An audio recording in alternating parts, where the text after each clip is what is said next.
China is really stepping up their game in the USA's own backyard of South America. It's raising one major question. Can the USA beat China at their own game without becoming the thing that they hate most? And by that I mean the US has always adhered to free market principles, so they can't go to their own private companies and be like, tell them what to do. They can't say to Verizon, listen, we really need you to get this contract in South America, no matter what, kill a few people, get some blackmail, make some studies up, do what you have to. China's government, on the other hand, can order their private companies to do whatever they want, and then those companies like Huawei have the full backing and power and money of China and their government to do it. They're playing the game very differently in China, and they're apparently winning at it. From 2002 to 2019, Chinese trade in South America has skyrocketed from 17 billion to 315 billion a year. People are calling this the Silk Curtain.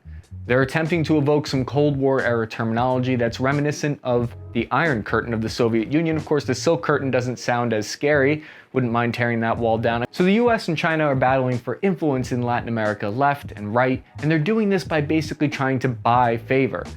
Fine, go ahead and do that, but this is a warning to both the US and China. You are going to create entitled, spoiled countries when you do that.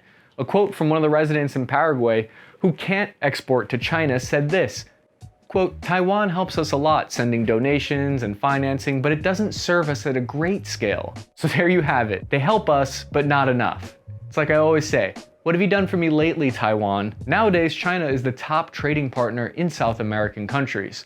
We turned around in 2007, blinked twice, looked back again, and suddenly we lost influence in our neighboring southern countries.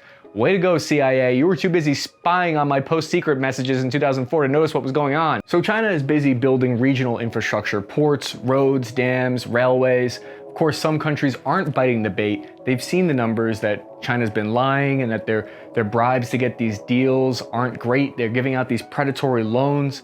They're offering raw deals in the form of debt traps. But critics would say the US is doing the same thing. But I'll give the devil his due here. China has made some really good moves. The US is doing the exact same thing. They were trying to have influence in countries all around China, in their own backyard in Afghanistan for the past 20 years, just to mention one instance.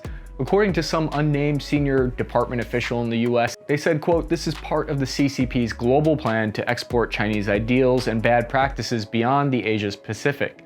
They want a piece of the Panama Canal, basically.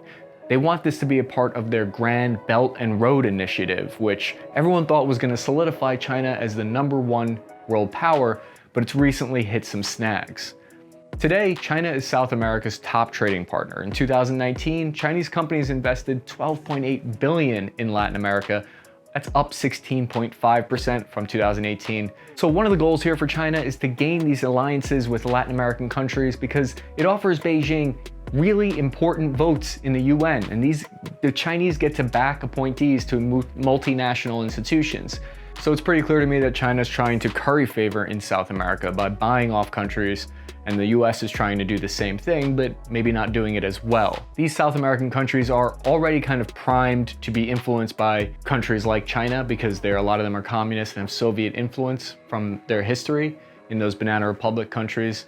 So they're susceptible to China's ideas. This is not good for the US. They can't come up with a counter game plan here. They've already gotten a number of countries to switch their alliances and align with Beijing and denounce Taiwan. So I don't like where this is headed, but I will continue to update it on the future anyways. So if you like the video, if you like exploring these topics, hit the like button. If you disagree with anything that I said here or any of my research, please let me know in the comment section. I'm interested in that as well. And hit the subscribe button. I'm Chris Cappy.